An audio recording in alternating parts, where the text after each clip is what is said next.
Hey friends, what's up? Thank you so much for being here. If this is your first time here, first off, thank you so much for being here. Today I'm going through a song called Allegiance by an artist named Dustin Starks.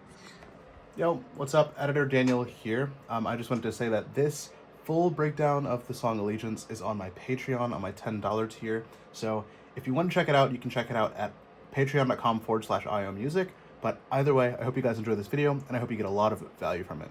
See ya! I've featured clips of this breakdown already on other videos on my YouTube channel. And I also encourage you, if you haven't already, go ahead and grab a coffee or a tea or your beverage of choice, whatever that might be, and just hang out. I really love this to be kind of community oriented and entertaining, and I want this to feel really personal. Thanks for being here. Let's go ahead and get into the production breakdown of this video. So I'm gonna go ahead and start from the very beginning and just work my way sequentially through it. This is how it starts off. I'll just kind of play one section and then explain what's going on. So here we go. The world's rearranging, with lies captivating, keeps on complicating, shaking me down to the core. Lost in the confusion, falling for illusions, trapped in this delusion, I'm not listening no more. Just to kind of break down all the things that are going on in this particular section, let's start off with the acoustic guitars so that you can kind of just hear what's going on and kind of get a decent feel for like the different elements of this part.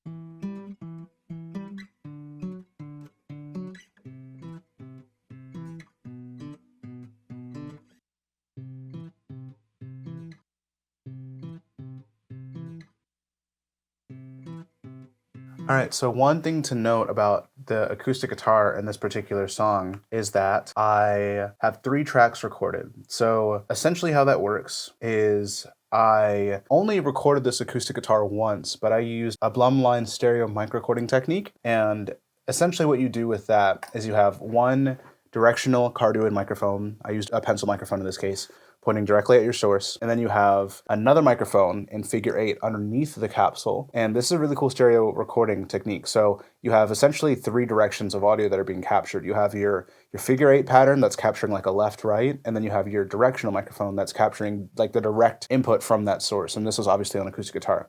So then in post, what you do is you duplicate the figure 8 microphone, you duplicate it, and then you reverse the polarity on one. So that's exactly what I'm doing here. On track 18 and 19, that is my bidirectional figure 8 microphone. And on one track, I have the polarity switched. And then on the channel number 17, that is my pencil microphone. First, we have those acoustic guitars going on. And the next thing that we have, I will show you right now.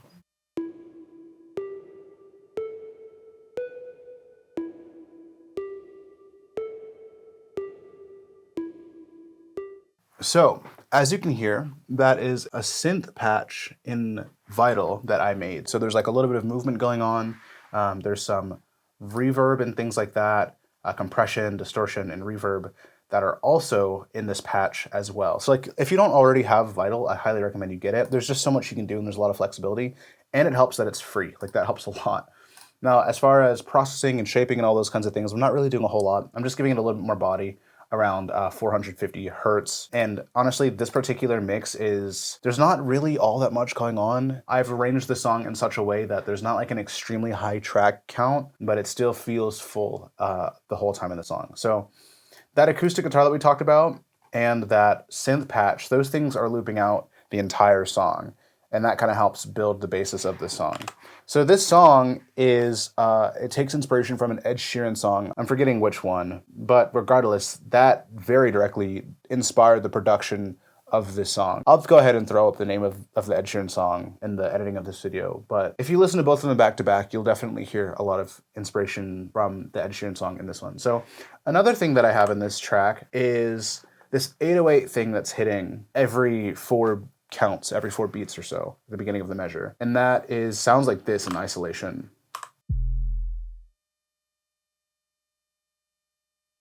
Now, if you are just listening to this on your phone and you're not listening to it with headphones or on studio monitors or anything like that, you likely won't really hear it. You might hear a little bit of it, but it's all pretty low frequency. So I'm cutting out the majority of the higher frequencies, all of the mid-range frequencies, all the higher frequencies. Everything above 156 hertz is being cut out from this because it's not important. And I'm using Magna BB tubes from Waves to kind of saturate it a little bit more so that it's more audible on smaller speakers and that kind of thing. But that kind of gives this foundational type of thing to this song. So moving on, I have some ear candy going on here in this verse. Shaking me down to the core. Lost. There is also quite a bit of processing going on in this particular ear candy thing. So just to kind of quickly run you through what I have going on. Going through the chain, I have Little Altar Boy, not doing a ton, but adding a little bit of drive, and it's 4-minute shifted down. This is a sample that I got from Splice, and then I just threw a bunch of effects on it in post. I have a Magna BB Tubes again, adding some saturation, which just sounds so good in this particular sound. I'm cutting out a bunch of that mid-range grossness that's just not necessary in the song. And then I have it going through flanger, which the flanger adds some wideness and just some like cool, weird movement. Next, I have a vocal doubler. This is from Ozone. After that, I have Phase Mistress from Sound Toys, which is it's just so sick. Little Plate is going on too. Have like a bit of plate verb on there, cutting out a bunch of those lower frequencies. And then I have it going through the Ableton stock filter delay. Now I'm gonna go ahead and I'm gonna play that in context for you. And again, we're back to the bounced down version of this track. So go ahead and take a listen real fast. Shaking me down to the core. Lost in the confusion. Falling for illusions. Trapped in this delusion. I'm not listening no more. So the goal for a lot of, ear candy and things like that is just to kind of add texture and add some interest. Even though I love that piece of ear candy and I easily would have been tempted to push it to be super prominent in the mix, it's really just something to make it a little bit more interesting for the listener. So let's go ahead and move on to this next little piece of ear candy. This is an eagle that I put a bunch of processing and things through. I'll go ahead and show you what that sounds like in isolation and then in context.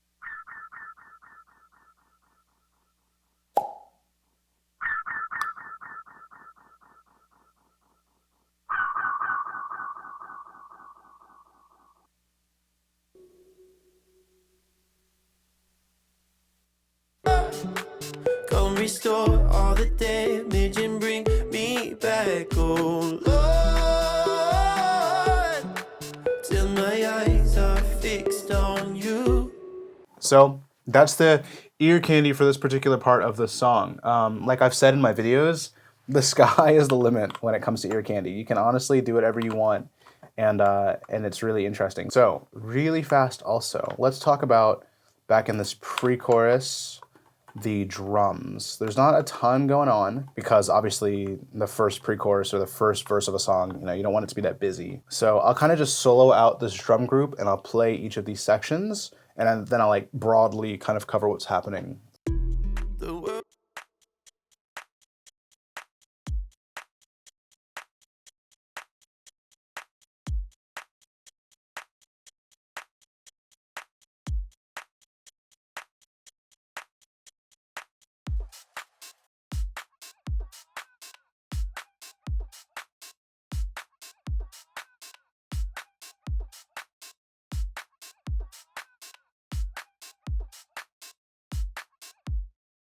There's not a lot. I mean, this one is primarily done with loops. The kick and the claps, I know that I manually took one-shots and arranged them in the pattern that I wanted them to be in. But as far as the hats, those are both loops pulled from Splice. The drums don't really get that busy throughout this entire song. The drum pattern changes a little bit from section to section. You can tell on the verses that it's pretty chill. There's, not much going on, just kind of hitting on the downbeats.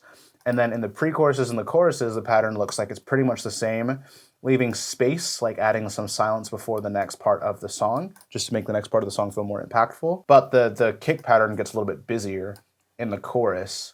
And then the same kind of deal a little bit later on in the hook, the tag, the hook and the tag. It's a little bit busier there as well. So aside from that, there's more snares that I add in the choruses. This just kind of helps beef it out a little bit more. And then there's a crash cymbal as well. Those are all one-shots or loops that I pulled from Splice to kind of just help build out this, the rhythm section of the song, if you will. Very pop-driven song, very pop-driven drums, nothing over the top special.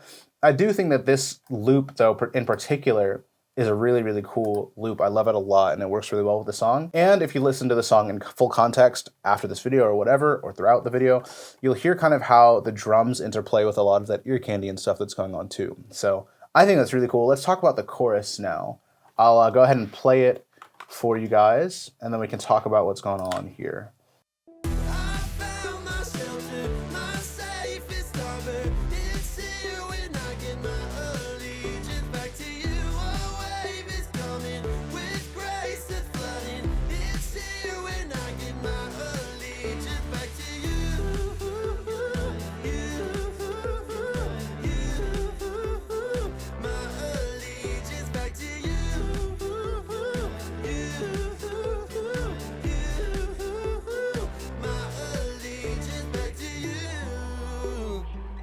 All right, so in this section, there are a few more things going on, as you can already tell.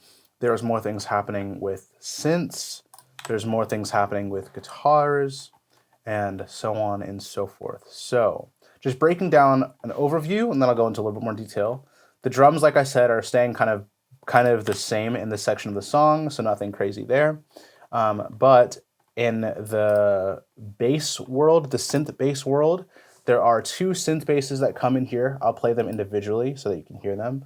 One is from Vital, the other is from Mini V3, which is a plugin from Arturia. So let me go ahead and isolate both of those synth basses so that you can hear them by themselves.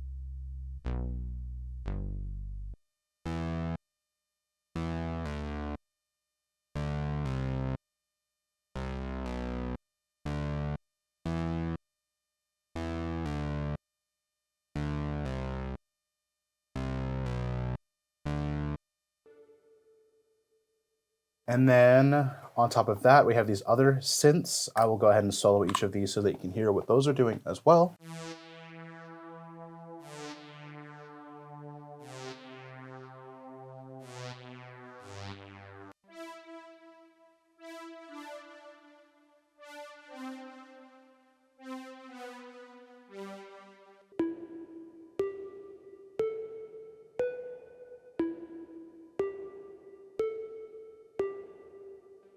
So let me go ahead and show you the acoustic or the other electrics and acoustics that are going on in this section, and then I'll kind of explain just a couple of things so that it will you'll have an idea of how to kind of meld these things together in your own production. So let me go ahead and solo these all out for you guys real fast.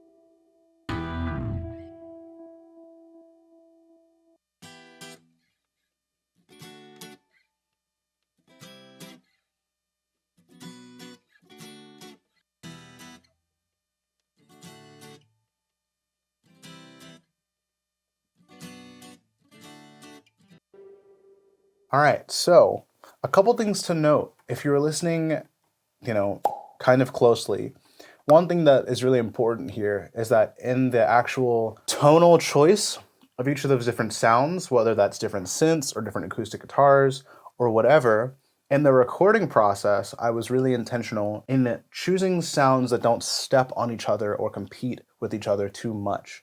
So that already lends itself to mixing so well. Like, if you can already start with sounds that don't really compete in terms of frequency, it's going to be so much easier to mix them. For example, even though these three synths are kind of doing different or similar, they're doing similar things, they sonically complement one another. So they're not really clashing with each other a whole lot. And, the synths don't clash with the bass guitars, and the distortion that I have on these bass guitars and the sounds that I chose intentionally sit in their own respective spots in the frequency spectrum.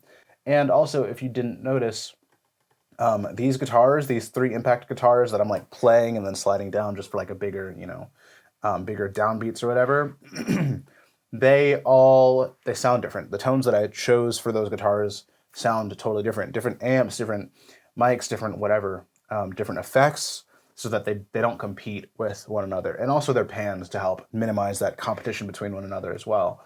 And with these two acoustic guitars that are playing or being added into the chorus section of the song, they're not only panned, but I also have them processed and EQ'd differently. And I believe that I did that all on the way in. I recorded through my Warm Audio channel strip, and the EQ is different. I think I even used different acoustic guitars too to get different tones. All those things just help all of this sound not compete with each other, and that's even before you get to the mixing phase. Even though the section is a lot bigger than the rest of the song, it still feels like it works together really well, you know? And so what I'll do is I'll go ahead and I'll turn off all of these vocals and the lead vocal as well so that you can hear just the instrumental. All right, so I'm gonna go ahead and I'm gonna record or play for you just the instrumental with no vocals, so that you can kind of hear how these things sit together even before the vocal is even in the picture.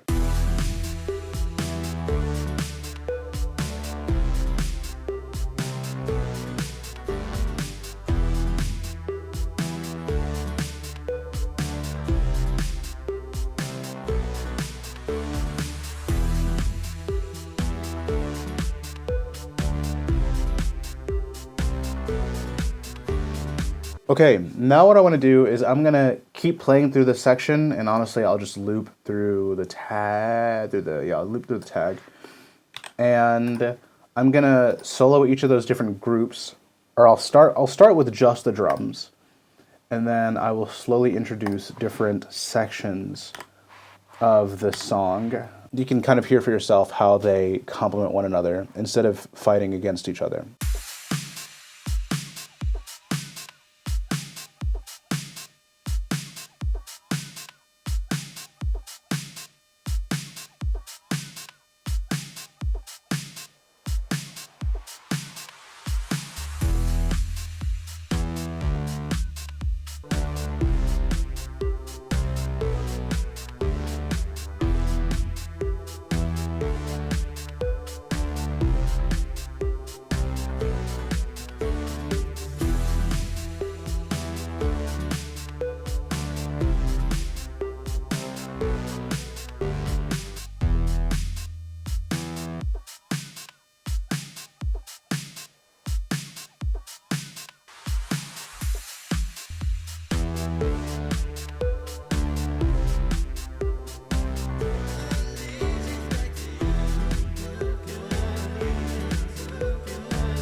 So hopefully that in and of itself gives you a little bit of insight into like how you can approach the mix of a song even before you really even get into the mixing stage of a song. Because honestly, if you're really intentional in the way that you select your sounds while you're producing music, like you can literally drag and drop these stems into a new session, and it's already going to sound at least partially mixed. Like it's already going to sound pretty good.